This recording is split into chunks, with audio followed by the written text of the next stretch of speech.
Hello दोस्तों, तो आप सबका बहुत बहुत स्वागत है गणेशा वर्ल्ड के इस यूट्यूब चैनल में। तो दोस्तों, हमारी जो 11वीं फिजिक्स की जो कार्य ऊर्जा और जो शक्ति वाला टॉपिक चल रहा था, आज की वीडियो में हम इस टॉपिक के अंदर, इस चैप्टर के अंदर पढ़ेंगे ऊर्जा, एनर्जी। एनर्जी नाम का जो टॉपिक है ना, इसको हम समझेंगे, ठीक है ना। तो हम एक एक चीज़ को समझ के चलेंगे, बस आपको समझते हुए एक एक चीज़ को चलना है, ठीक है। तो आज का हमारा टॉपिक है मेरे भाई ऊर्जा। क्या है हमारा टॉपिक? ऊर्जा। ये जो ऊर्जा है ये क्या है, जिसको हम इंग्लिश में बोलते हैं एनर्जी, ये क्या है, ठीक है ना। तो सबसे पहले दोस्तों, इसकी परिभाषा के बारे में अगर बात करें तो आपको ध्यान रखना, किसी वस्तु की कार्य करने की कुल क्षमता को उस वस्तु की ऊर्जा कहते हैं, ठीक है ना। कोई भी वस्तु होती है, कोई भी वस्तु की कार्य करने की क्षमता अलग अलग होती है। जैसे हमारी कार्य करने की क्षमता क्या है, अलग है, और आपकी कार्य करने की क्षमता अलग है। आप खुद देखते होंगे, है ना।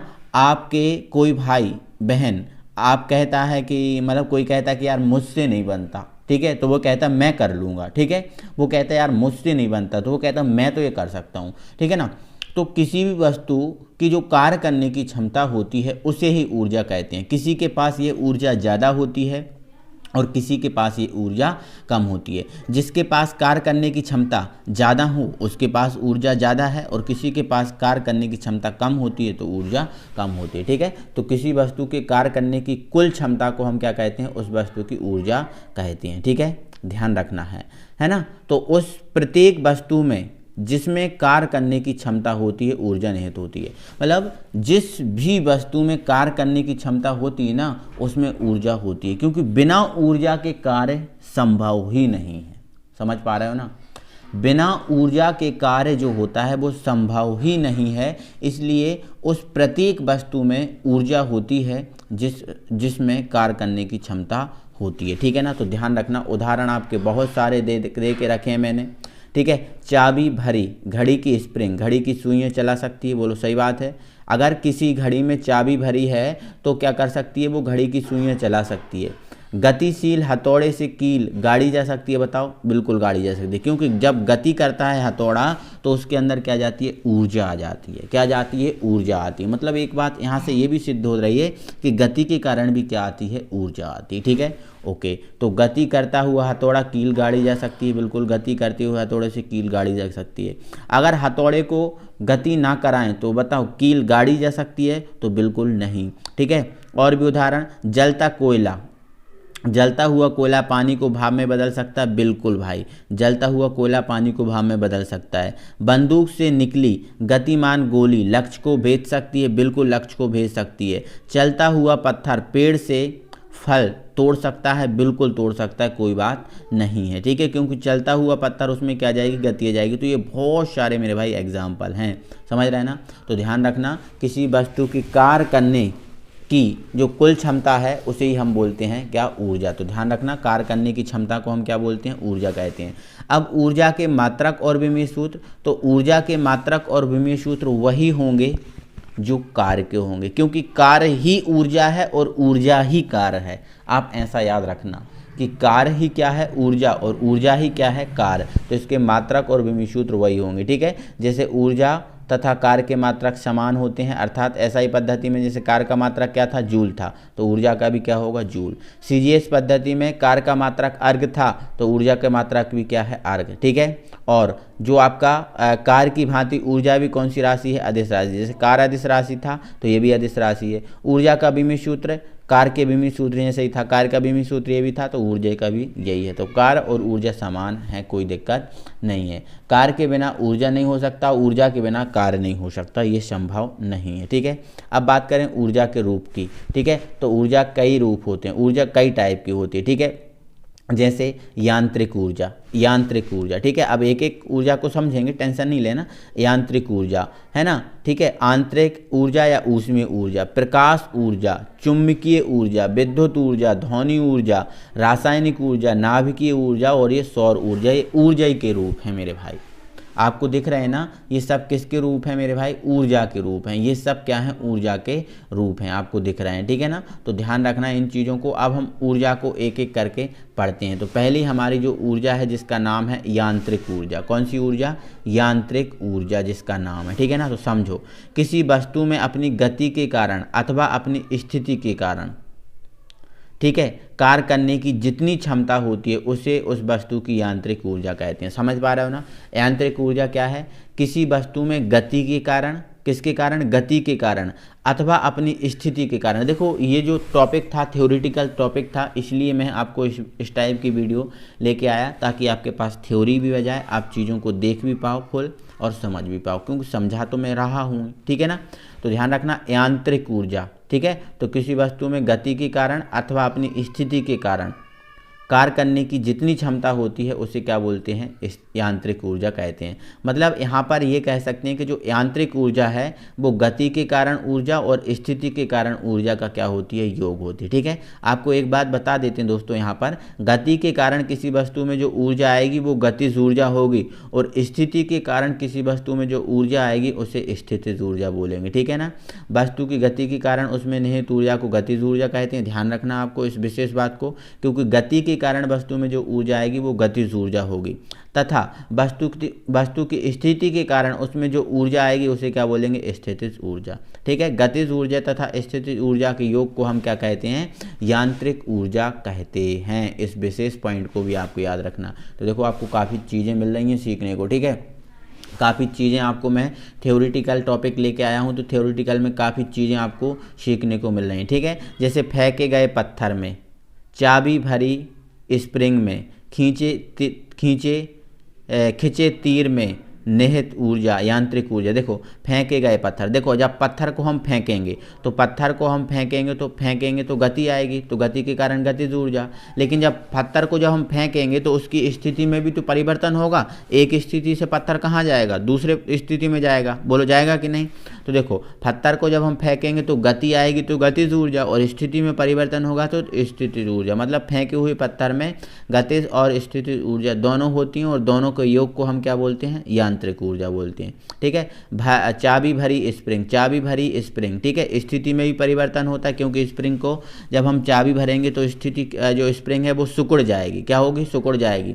जब हम चाबी छोड़ देंगे तो स्प्रिंग क्या होगी? फैलेगी, तो गति भी करेगी और स्थिति में भी परिवर्तन होगा, ठीक है ना। खिंचे तीर में, जैसे तीर को हम खींचते हैं, ठीक है, तो तीर को हम खींचेंगे तो स्थिति में भी परिवर्तन होगा और गति भी आएगी, क्योंकि फेंकेंगे तो एकदम फेंकेगा ना, ठीक है, गति भी आएगी, ठीक है। ये यांत्रिक ऊर्जा के उदाहरण, ठीक है। तो आई होप आप यांत्रिक ऊर्जा समझे होंगे। तो आपको ध्यान रखना, गति और स्थिति के कारण कार्य करने की जितनी क्षमता होती है उसे हम यांत्रिक ऊर्जा बोलते हैं। यांत्रिक ऊर्जा गतिज ऊर्जा और स्थितिज ऊर्जा का क्या होती है? योग होती है, ठीक है। अब हम बढ़ते हैं आगे। नेक्स्ट दोस्तों हमारी ऊर्जा है प्रकाश ऊर्जा। कौन सी ऊर्जा? प्रकाश ऊर्जा। तो प्रकाश ऊर्जा कौन सी ऊर्जा है? तो ध्यान रखना यहाँ पर, जो प्रकाश ऊर्जा है तो यह ऊर्जा यह ऊर्जा का वह रूप है। यह ऊर्जा का कौन सा रूप है? यह ऊर्जा का वह रूप है जिसकी उपस्थिति में हम अन्य वस्तुओं को देख सकते हैं। बिल्कुल मेरे भाई, आप देखो आपके घर में बल्ब जल रहा होगा, आप देखो अपने घर में बल्ब जल रहा होगा, तो बल्ब जल रहा होगा तो आप देखो आपके घर की सारी चीज़ें आपको दिख रही होंगी, कहाँ क्या रखा है आपको दिख रहा होगा। लेकिन आप बल्ब बुझा दो तो आप देख पाओगे आपके रूम में रखी हुई चीज़ें आपको नहीं दिखेंगी। कारण क्या है? कारण ये है कि आपका जो बल्ब है वो आपको प्रकाश ऊर्जा प्रदान कर रहा है। जैसे सूर्य है तो सूर्य आपको प्रकाश ऊर्जा प्रदान करता है, ठीक है, ताकि आपको वस्तुएं दिख सकें। आप देखते हो शाम के टाइम, है ना, जब सूर्य जो भगवान होते हैं, जो है ना सन सेट हो जाता, मतलब सूर्य डूब जाता है, तो आप देखते हो कि अंधेरा होगा, आप कहते हो ना अंधेरा हो गया, ठीक है। तो ये सूर्य है, बल्ब हुआ, है ना, दीपक हुआ, है ना, और ये लैंप हुआ, ये क्या है? प्रकाश ऊर्जा के स्रोत, ठीक है। तो ध्यान रखना, यह ऊर्जा का वह स्रोत है जिसके कारण हम अन्य वस्तुओं को देख सकते हैं, जब कोई पदार्थ ताप दीप्त अवस्था में रहता है। ताप दीप्त अवस्था का मतलब देखो, जब कोई पदार्थ ताप दीप्त अवस्था में रहता है, ताप दीप्त का मतलब जलता है, जब कोई पदार्थ जलता है, ठीक है, जब कोई पदार्थ क्या होता है? जलता है अवस्था में होता है, तो उसमें उत्सर्जित ऊर्जा प्रकाश ऊर्जा कहलाती है, ठीक है। तो प्रकाश ऊर्जा आपको बल्ब से, दीपक से, लैंप से, सूर्य से ये प्रकाश ऊर्जा आपको प्राप्त होती है, ठीक है। तो प्रकाश के कारण जो ऊर्जा आपको प्राप्त होगी वो प्रकाश ऊर्जा होगी। नेक्स्ट है हमारी चुंबकीय ऊर्जा। देखो आपने अक्सर दोस्तों ये प्रैक्टिकल किया होगा कि देखो आपको पता है जब दो चुम्बक को अपने पास एक दूसरे के पास लेके आते हैं, ठीक है, जैसे दो चुम्बक हैं, जैसे हमारे पास एक चुम्बक ये है और हमारे पास एक चुम्बक ये है। तो देखो आपको पता है जब ये चुम्बकों को हम एक दूसरे के पास लेके आते हैं तो ये चुम्बक एक दूसरे से चिपक जाती हैं, एक दूसरे से चिपक जाती हैं। लेकिन कभी की कंडीशन ऐसी भी होती है कि जब हम चुम्बक को एक दूसरे के पास लेके आते हैं तो चुम्बक चिपकती नहीं है बल्कि एक दूसरे से दूर भागती हैं। ठीक है ना, कारण है ना आपका। तो वो कब चिपक जाती हैं और कब दूर भागती हैं वो आपको बता दे रहा हूँ। देखो चुम्बक मेरे भाई, जो चुम्बक होती है, चुम्बक जो होती है ना उसमें दो ध्रुव होते हैं। कितने ध्रुव होते हैं? एक होता है आपका एन ध्रुव और एक होता है आपका एस ध्रुव। चुम्बक में कितने ध्रुव होते हैं? दो। एक होता है एन ध्रुव, एन मतलब नॉर्थ, नॉर्थ मतलब उत्तरीय, एस मतलब साउथ, साउथ मतलब दक्षिणी। एक नॉर्थ ध्रुव होता है, एक साउथ ध्रुव होता है, मतलब उत्तरी ध्रुव और दक्षिणी ध्रुव। तो क्या होता है जब चुम्बक के नॉर्थ और साउथ मतलब जब चुम्बक के विपरीत ध्रुव आपस में मिलते हैं तो क्या होता है? चुम्बक चिपक जाते हैं। जैसे एन से एस मिले, एन से जैसे मान के चलो पहली चुम्बक का एन दूसरी चुम्बक के एस से मिले तो वो चुम्बक चिपक जाएंगे। लेकिन जब पहली चुम्बक का एन दूसरी चुम्बक के एन से मिले या पहली चुम्बक का एस दूसरी चुम्बक के एस से मिले तो ये चुम्बक जो है ना एक दूसरे से दूर भागती हैं। ठीक है, तो हमने देखा है कि कभी चुम्बक दूर भागती हैं एक दूसरे के और कभी चुम्बक एक दूसरे के पास आती हैं। तो कारण बताया क्यों आती हैं पास और क्यों भागती हैं दूर, है ना। जब समान प्रकार के चुम्बक के ध्रुव मिलेंगे तो वो पास आए दूर भागेंगे और असमान प्रकार के चुम्बक के ध्रुव मिलेंगे तो वो दूर जाएंगे। ठीक है, तो मतलब कहने का मतलब है चुम्बक में दो ध्रुव होते हैं, एक एन ध्रुव और एक एस ध्रुव। एन मतलब नॉर्थ, एस मतलब साउथ। ठीक है, तो देखो हम चुंबकीय ऊर्जा पढ़ रहे हैं तो दो चुम्बकों के विजातीय, विजातीय मतलब अलग अलग, विजातीय मतलब अलग अलग ध्रुवों को पास लाने पर, विजातीय मतलब अलग अलग ध्रुवों को पास लाने पर वे परस्पर आकर्षित हो जाते हैं। आकर्षित हो जाते हैं मतलब एक दूसरे से चिपक जाते हैं, अर्थात पास पास आते हैं। ठीक है, पास पास आते मतलब चिपक जाते हैं। तथा सजातीय, सजातीय का मतलब, सजातीय का मतलब समान, सजातीय का मतलब समान, समान ध्रुवों को पास लाने पर वे एक दूसरे से दूर चले जाते हैं। बता रहा हूँ ना, चुम्बक के पास दो ध्रुव होते हैं, एक एन और एक एस। तो जब समान प्रकार के ध्रुव आएंगे तो वो चिपक दूर भागेंगे और जब असमान प्रकार के ध्रुव आएंगे तो वो एक दूसरे से दूर भाग जाएंगे। अर्थात ठीक है, अर्थात इसका तात्पर्य यह है कि इनमें कुछ ऊर्जा निहित होती है जिसके कारण वे गति में आ जाते हैं। ठीक है, तो ध्यान रखना। तो मतलब किसी ना कोई जो ऊर्जा होती है जिसके कारण ही वो एक दूसरे के पास आते हैं या फिर एक दूसरे के दूर भाग जाते हैं। इस ऊर्जा को हम क्या बोलते हैं? चुम्बकीय ऊर्जा। तो ध्यान रखना है कि चुम्बक का एक दूसरे के पास आना या एक दूसरे से दूर भागना, ठीक है, जो जिसके कारण होता है वो क्या होता है? चुम्बकीय ऊर्जा। तो ध्यान रखना चुम्बक में जो उपस्थित ऊर्जा होती है वो चुम्बकीय ऊर्जा कहलाती है। आप इतना याद रखना, चुम्बक में जो ऊर्जा होती है उन्हें क्या बोलते हैं? चुम्बकीय ऊर्जा कहते हैं। ठीक है ना, तो इस प्रकार से आप इस चीज़ को ध्यान रखना। इसी प्रकार एक धारावाही चालक, धारावाही चालक मतलब जिसमें विद्युत धारा प्रवाहित हो रही होती है। ठीक है, चुम्बकीय क्षेत्र में गतिमान होता है, चुम्बकीय क्षेत्र में गतिमान हो जाता है। अतः हम कह सकते हैं कि चुम्बकीय क्षेत्र से संबंध ऊर्जा को चुम्बकीय ऊर्जा कहते हैं। ठीक है, तो ध्यान रखना है आपको, यदि किसी चालक में धारा प्रवाहित हो रही है तो वो चुम्बकीय क्षेत्र में गतिमान होता है, गति करता है। ठीक है, इसलिए हम कह सकते हैं कि चुम्बकीय क्षेत्र से संबंध ऊर्जा को चुम्बकीय ऊर्जा कहते हैं। ठीक है, नेक्स्ट है हमारी विद्युत ऊर्जा। विद्युत ऊर्जा, तो विद्युत के लिए भी हमारी यही शर्त है, दो सजातीय आवेश मतलब जो समान प्रकार के आवेश होते हैं। देखो आवेश आपका एक धनात्मक होता है और एक आवेश आपका ऋणात्मक होता है। ठीक है, और आपको विशेष तौर पे याद रखना आवेश के कारण ही धारा का प्रवाह होता है। जो आवेश होता है इस आवेश के कारण ही किसका प्रवाह होता है? धारा का प्रवाह होता है। तो जो सजातीय मतलब समान आवेश एक दूसरे को क्या करते हैं? प्रतिकर्षित मतलब एक दूसरे से दूर भागते हैं। प्रतिकर्षण का मतलब दूर भागते हैं। ठीक है, जिससे वे परस्पर दूर हटते हैं। अथवा दो विजातीय मतलब अलग अलग आवेश परस्पर आकर्षित होते हैं। ये चुम्बक की जैसा है, जैसे समान प्रकार के ध्रुव चुम्बक के मिलेंगे तो दूर भागेंगे और असमान मिलेंगे तो पास आएंगे, तो ऐसा ही सिस्टम इसमें है। ठीक है, अतः वे एक दूसरे के पास आ जाते हैं। इन विद्युत आवेशों में निहित ऊर्जा जिसके कारण उनमें गति उत्पन्न होती है, मतलब जिसके कारण गति उत्पन्न होती है, जिसके कारण मतलब वे पास आ जाते हैं या दूर भागते हैं। ठीक है, तो उसी को हम क्या बोलते हैं? विद्युत ऊर्जा कहते हैं। ठीक है, तो आपको ध्यान रखना विद्युत के कारण जो ऊर्जा उत्पन्न होगी उसे क्या बोलेंगे? विद्युत ऊर्जा कहते हैं। ठीक है ना, तो ओके, कोई दिक्कत है ना मेरे भाई। विद्युत ऊर्जा के स्रोत क्या हैं, जैसे सेल हुआ, बैटरी हुआ, डायनेमो हुआ, मतलब यहाँ तक आपको लिखना है, यहाँ से आपको यहाँ तक आपको लिखना है। और इसके बाद आपके उसके स्रोत क्या हैं, जैसे सेल हुआ, बैटरी हुआ, डायनेमो हुआ, ये विद्युत के स्रोत हैं। ठीक है, नेक्स्ट है हमारी ऊर्जा ध्वनि ऊर्जा। कौन सी ऊर्जा है मेरे भाई, ध्वनि ऊर्जा। ठीक है, तो देखो यह ऊर्जा वह रूप है जिससे हमारे कानों में संवेदना उत्पन्न होती है, मतलब ध्वनि ऊर्जा के कारण हम सुन पाते हैं। जैसे किसी ने हमें आवाज़ दी, ठीक है, कि बेटा इधर आओ, तो हमने क्या सुन लिया, तो ये किसके कारण सुना, ध्वनि ऊर्जा के कारण हो सुना। ठीक है, अगर ध्वनि ऊर्जा नहीं होगी हमारे पास तो हमारी बात हम किसी दूसरे को नहीं सुना पाएंगे। ठीक है, जैसे हम बोल रहे हैं, आप सुन रहे हो, इसका मतलब ये है हमारे अंदर ध्वनि ऊर्जा है, और ध्वनि ऊर्जा हमारे अंदर है, हम बोल रहे हैं, आप सुन पा रहे हो। ठीक है, तो ध्वनि ऊर्जा के कारण ही हम एक दूसरे की बात को सुन पाते हैं। ठीक है, वास्तव में ध्वनि ऊर्जा माध्यम के कणों की कंपन ऊर्जा है।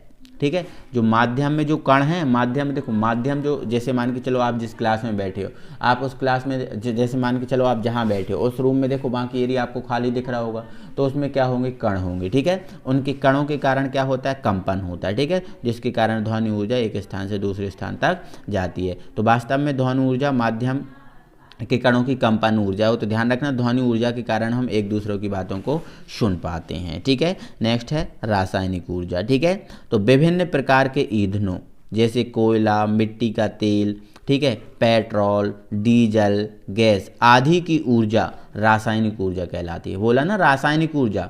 ठीक है, तो जैसे विभिन्न प्रकार के ईंधन जैसे कोयला हुआ, पेट्रोल हुआ, मिट्टी का तेल हुआ, गैस हुआ, डीजल हुआ, यदि इनको हम जलाएंगे तो इनके जलाने से जो ऊर्जा आएगी आपकी, कौन सी ऊर्जा आएगी, रासायनिक ऊर्जा कहलाती है। जब कोई रासायनिक क्रिया होती है तो इसमें अवशोषित या निष्कासित ऊर्जा, मतलब या तो कोई पदार्थ ऊर्जा को, मतलब इन पदार्थों को क्या करता है, अवशोषित करता है या निष्कासित करता है। ठीक है, तो इनसे जो ऊर्जा आएगी वो कौन सी ऊर्जा आएगी, आपकी रासायनिक ऊर्जा आएगी। नेक्स्ट है नाभ की ऊर्जा। तो केमिस्ट्री में आपने क्या पढ़ा है, केमिस्ट्री में आपने नाभिक पढ़ा है। एक परमाणु होता है, उस परमाणु के अंदर क्या होता है, नाभिक होता है। ठीक है, तो ध्यान रखना कि जब कोई एक भारी नाभिक, जब एक कोई बड़ा नाभिक दो छोटे छोटे नाभिकों में टूटता है, या फिर दो छोटे छोटे नाभिक मिलकर एक बड़ा नाभिक बनाते हैं, तो इसमें देखो जब कोई, ध्यान रखना है आपको, जब एक भारी नाभिक दो छोटे छोटे नाभिक में टूटता है तो मतलब इस क्रिया को आप क्या कहते हैं, तो ध्यान रखना, जब कोई बड़ा नाभिक दो छोटे छोटे नाभिक में टूटता है तो इसे हम बोलते हैं नाभिकीय विखंडन, नाभिकीय विखंडन। अथवा जब दो छोटे छोटे दो नाभिक मिलकर बड़ा नाभिक बनाते हैं तो इसे बोलते हैं नाभिकीय संलयन। तो ध्यान रखना, नाभिक का टूटना नाभिकीय विखंडन, नाभिक का बनना नाभिकीय संलयन। तो इसमें उत्पन्न ऊर्जा को नाभिकीय ऊर्जा कहते हैं, मतलब नाभिक के टूटने से या नाभिक के बनने से जो ऊर्जा आएगी वो नाभिकीय ऊर्जा होगी। वास्तव में इन प्रक्रियाओं में द्रव्यमान की क्षति होती है, मतलब जब ये प्रक्रियाएं होती हैं, नाभिकीय आवेश, नाभिक का टूटता है या नाभिक जुड़ता है तो इसमें क्या हो, द्रव्यमान की क्षति होती है, तो ऊर्जा के रूप में मुक्त हो जाती है। ठीक है, द्रव्यमान की क्षति होती है तो ये ऊर्जा के रूप में निकलती है, तो इसी ऊर्जा को हम बोलते हैं नाभिकीय ऊर्जा। ठीक है ना, कौन सी ऊर्जा मेरे भाई, नाभिकीय ऊर्जा, इसी ऊर्जा को हम कहते हैं। ठीक है ना, आगे बढ़ेंगे। अगला हमारा टॉपिक है, अगला हमारी ऊर्जा है, नाभिकीय ऊर्जा होगी सौर ऊर्जा। कौन से है, सौर ऊर्जा। तो देखो सूर्य से प्राप्त ऊर्जा को सौर ऊर्जा कहते हैं, सिंपल सी बात। सूर्य जो है, सूर्य से जो प्राप्त ऊर्जा होगी उसे हम सौर ऊर्जा कहेंगे। सूर्य से प्राप्त ऊर्जा का अधिकांश भाग प्रकाश ऊर्जा व ऊष्मीय ऊर्जा में, देखो प्रकाश में, देखो आधा तो प्रकाश में जाता है और आधा किस में चला जाता है, ऊष्मा के रूप में चला जाता है। ठीक है, उसके रूप में होता है प्रकाश विद्युत प्रभाव, मतलब फोटोसेल के उपयोग द्वारा सूर्य से प्राप्त प्रकाश ऊर्जा को विद्युत ऊर्जा में बदला जा सकता है, मतलब प्रकाश विद्युत प्रभाव के द्वारा। एक प्रकाश विद्युत प्रभाव की घटना केमिस्ट्री में आपने पढ़ी होगी, उसके द्वारा हम क्या करते हैं, जो सूर्य की ऊर्जा होती है उस सूर्य की ऊर्जा को, प्रकाश को हम क्या करते हैं, विद्युत ऊर्जा में, मतलब जो सूर्य की ऊर्जा होती है उसको विद्युत ऊर्जा में बदल सकते हैं। ठीक है, आजकल सौर ऊर्जा का उपयोग सोलर, ऊष्मक, सौर बैटरी आदि में किया जाता है। ठीक है, ध्यान रखना, सौर ऊर्जा का उपयोग सोलर, ऊष्मक, सौर बैटरी आदि में किया जाता है। तो ध्यान रखना, सौर ऊर्जा क्या है, सूर्य के प्रकाश से जो ऊर्जा प्राप्त होगी उसे हम क्या बोलेंगे, सौर ऊर्जा कहेंगे। ठीक है ना, तो आंतरिक ऊर्जा हम ही पढ़ चुके हैं कि आंतरिक ऊर्जा क्या है, जो स्थितिज ऊर्जा और जो है ना गतिज ऊर्जा का क्या होती है, योग होती है। तो अगले टॉपिक में हम क्या करेंगे, गतिज ऊर्जा और स्थितिज ऊर्जा का पढ़ेंगे और एक बोर्ड वीडियो लेकर आएंगे जिसमें आपको व्यंजक वगैरह सब कुछ बताएंगे। ठीक है, तो आज का हमारा ऊर्जा वाला टॉपिक था और सभी ऊर्जाओं को हमने कंप्लीट किया। आई होप आप सबको समझ में आया होगा, किसी प्रकार की दिक्कत नहीं होगी। ठीक है, तो एक बार जल्दी से दिल से वीडियो को लाइक कर दो, अपने सभी फ्रेंड सर्कल में वीडियो शेयर कर दो। मिलते हैं तो फिर अगली वीडियो में, तब तक के लिए थैंक यू वेरी मच।